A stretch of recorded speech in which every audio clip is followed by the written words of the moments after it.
This is the Guadalquivir in Andalusia, the largest navigable river in Spain. The name is Islamic. It comes from Al-Wadi al-Kabir, which means the Great Valley. The water wheels of Cordoba lifted water from the river high up to the bank, where the gardeners of Islam used it to recreate paradise on earth.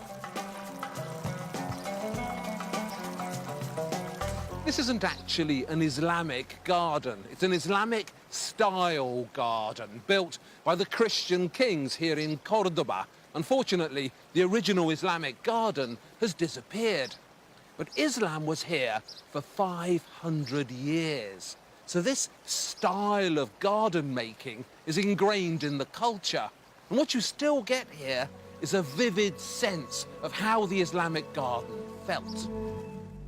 For the first time in European architecture, the aesthetics of light were shaping a building.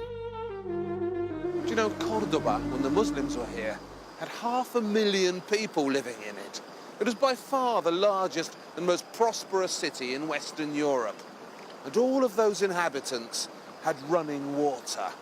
They had toilets that flushed, street lamps. In the 10th century, in urban planning, architecture, mathematics and water engineering, Islamic knowledge was peerless. And in one area, it was spectacular. Astronomy, the study of the stars.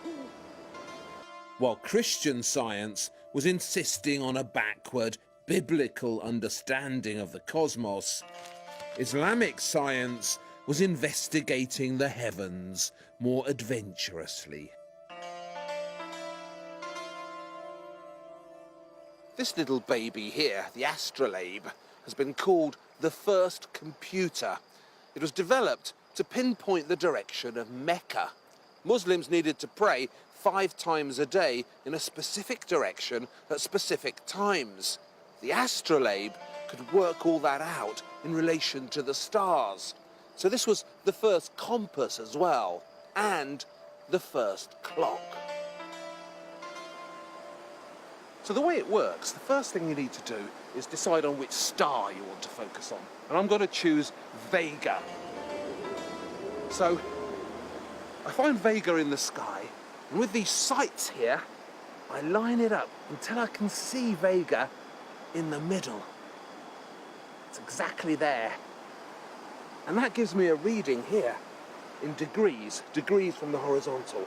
So I can see that Vega right now is 35 degrees. So the next thing to do is to set the date, measured of course in the old-fashioned way, in phases of the zodiac. Right now we're in Gemini, so in fact we're in the 15th degree of Gemini, about there, otherwise known as the end of May. So, with the help of this handy Dark Age sat-nav, I can finally work out where I am. It was Alfred Gainus, the multi-skilled designer of the nilometer in Cairo, who undertook the first great Islamic exploration of the stars. He was followed by many others. Without Islamic science and its sensuous delight in the cosmos, perhaps this really would have been a dark age. With Islamic science, it was anything but.